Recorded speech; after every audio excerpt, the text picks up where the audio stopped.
मैं सौरभ सिन्हा। मेरी लखनऊ में जॉब लगी और वहीं अपनी कलीग रेनू से प्यार हो गया और शादी भी। पर हम 7 साल में किराए का घर बदल बदल के परेशान हो गए थे। सो हमने लोन करा के एक सुंदर सा 2 बेडरूम हॉल का फ्लैट खरीद लिया। ये हमारे सपनों का घर था जहां सब कुछ बहुत अच्छा था, सिवाय एक पगली की है जो सोसाइटी के एंट्रेंस पे हमेशा बैठी रहती थी। अरे तू यहाँ हो, यहाँ आवा न लाडो, हमार लाडो, हमारे पास आजा बिटिया। लाडो आजा, गोदी में आजा हमार। ए लाडो आना हमारे पास। लाडो काहे अम्मा को सतावत है लाडो, आना बिटिया लाडो। वो हमेशा यही एक रट लगाए रहती थी। बिल्डिंग के दूसरे लोगों की तरह हम भी कभी कभी खाना डाल दिया करते थे उसके सामने। पर जो भी हो, नए घर में बहुत अच्छा लग रहा था हमें। सुनो रेनू, एक अच्छा सा सोफा देखा है मैंने, क्या कहती हो? सोबू, तुम भी ना जितने पैसे जमा किए थे डाउन पेमेंट में लग गए। कहाँ से आएगा तुम्हारा सोफा? अरे EMIs में मिल जाएगा यार। पर सोबू, पिंकी के बोर्डिंग की फीस भी तो जमा करनी है ना। बस ऐसे ही छोटी छोटी खींचतान में बहुत प्यारी लाइफ चल रही थी हमारी। लेकिन एक दिन रेनू मुझसे बोली, सोबू मैं कुछ कहूँ तो तुम डांटोगे तो नहीं ना? अरे नहीं, बोलना। क्या मैं तुझे हमेशा डांटता रहता हूँ? नहीं, थोड़ी अजीब सी बात है ना, इसलिए। अब बोल भी दे यार। एक्चुअली मुझे ना रात में किसी बच्चे की रोने की आवाज सुनाई देती है। क्या बोल रही हो? अरे यार, तुम औरतों का इंट्यूशन भी ना। हमारी बच्ची को कोई तकलीफ नहीं है हॉस्टल में, बेस्ट बोर्डिंग स्कूल में है वो। नहीं यार सोबू, मैं क्या पिंकी की आवाज पहचानती नहीं हूँ क्या? ट्रस्ट मी, वो किसी और बच्ची की आवाज थी। तो क्या शादी से पहले की भी कोई बेटी है क्या तेरी? है?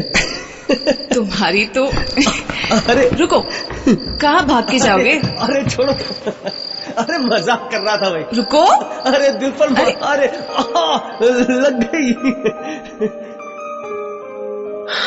मैंने हंसी में टाल दिया, बात आई गई हो गई। लेकिन एक रात अचानक मेरी नींद खुली तो मुझे भी वही रोने की आवाज सुनाई दी।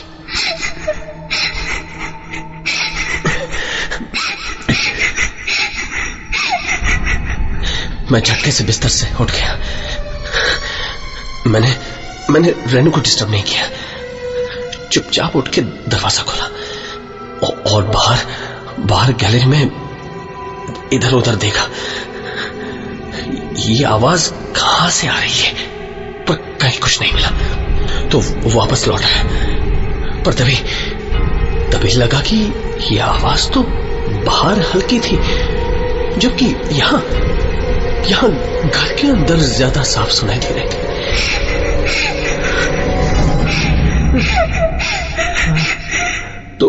तो रेनू सही कह रही थी।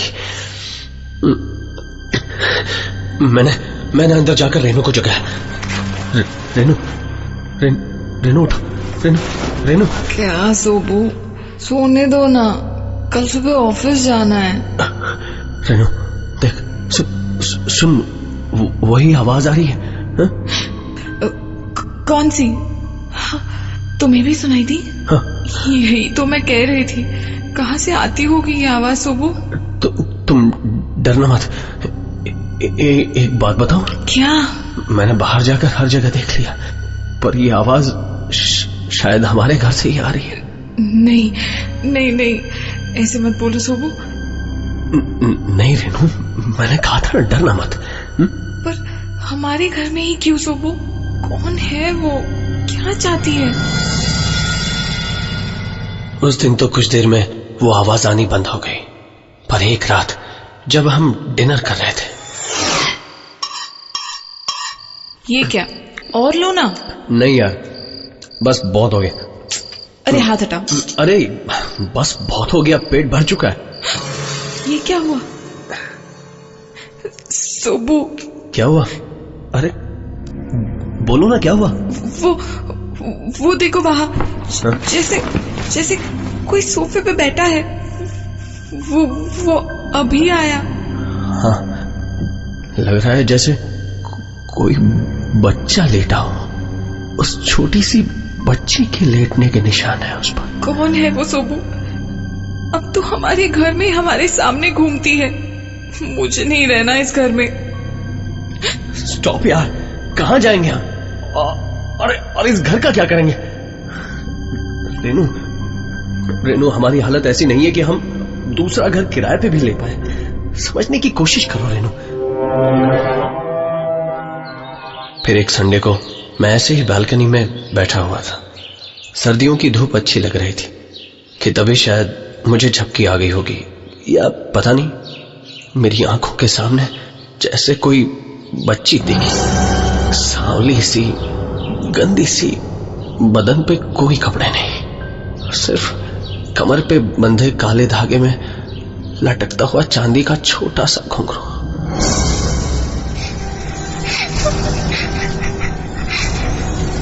अम्मा,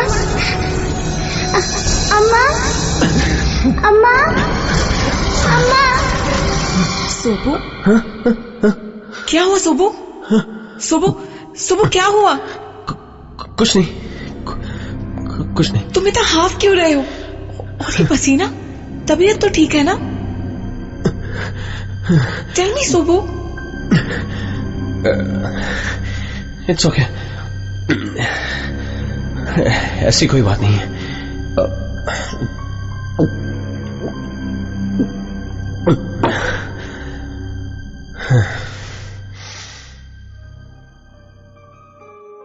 रेनू बहुत डर गई थी, इसलिए मैंने उसे ये बात नहीं बताई। पर इसके बाद तो मुझे वो सपना यहां वहां बैठते बैठते हर जगह दिखने लगा। मतलब कभी भी खुली आंखों से भी।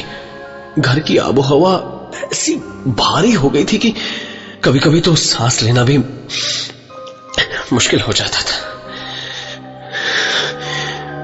और ये सब एक छोटी सी बच्ची कर रही थी। पर मैं करता भी क्या। फिर एक दिन ओझा भी बुलवाया।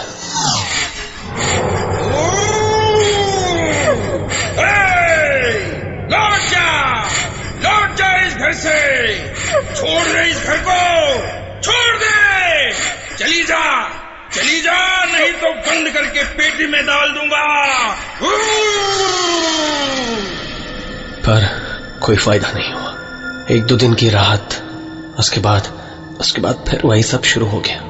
हार कर मैंने रेनू को कुछ दिन के लिए उसकी मां के पास भेज दिया। फिर एक रात कुछ आवाज आई। मैं भागकर रूम से बाहर गया। और आज मैं पहली बार उसे साफ साफ देख रहा था। और आज इस बार रोने की आवाज नहीं थी। वो बच्ची जैसे अपने छोटे छोटे पैरों से वो खुशी से मेरे घर से भागकर चली गई। अम्मा, अम्मा। मैं भी उठकर तेजी से बाहर की ओर लगा। पर मैंने बाहर जो देखा था वो देखकर यकीन नहीं हुआ। वो पगली औरत गैलरी के एक कोने में अपने हाथ फैलाए उस छोटी सी बच्ची को बुला रही थी। यहाँ आओ हमारी लाडो बिटिया, अम्मा के पास आओ। मेरी प्यारी बिटिया, लाडो बिटिया, आजा अम्मा के पास। मेरी प्यारी बिटिया। और वो बच्ची भागती हुई गई और उसकी गोद में समा गई। ये कोई सपना तो नहीं था। वो पगली एक जिंदा औरत उस बच्चे को गोद में कैसे उठा सकती थी? लाडो बिटिया, मेरी प्यारी बिटिया। और फिर वो सीढ़ियों से सीधी ऊपर चली गई। जाने क्यों, पर उस रात मुझे बहुत चैन की नींद आई। बहुत दिनों बाद मैं चैन से सोया। और जब मैं सुबह उठा तो नीचे से लोगों की आवाजें आ रही थी। मैं नीचे उतरा और उस भीड़ के बीच रास्ता बनाकर आगे बढ़ा तो सामने वो पगली औरत पड़ी थी, बिल्कुल शांत।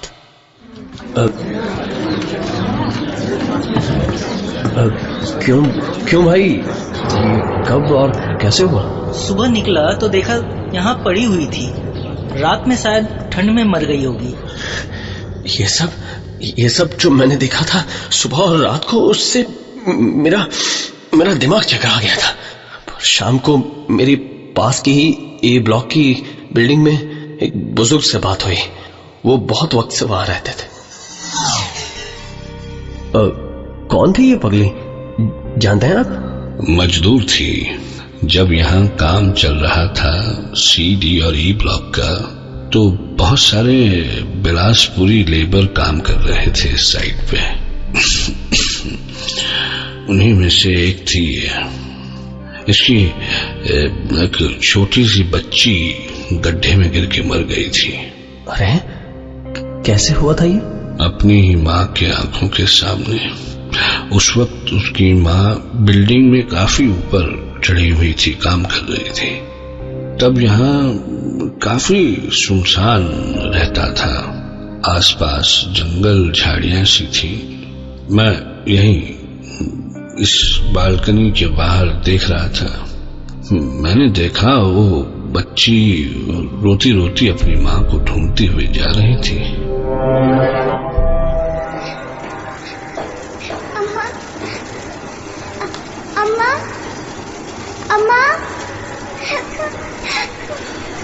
अम्मा, अम्मा।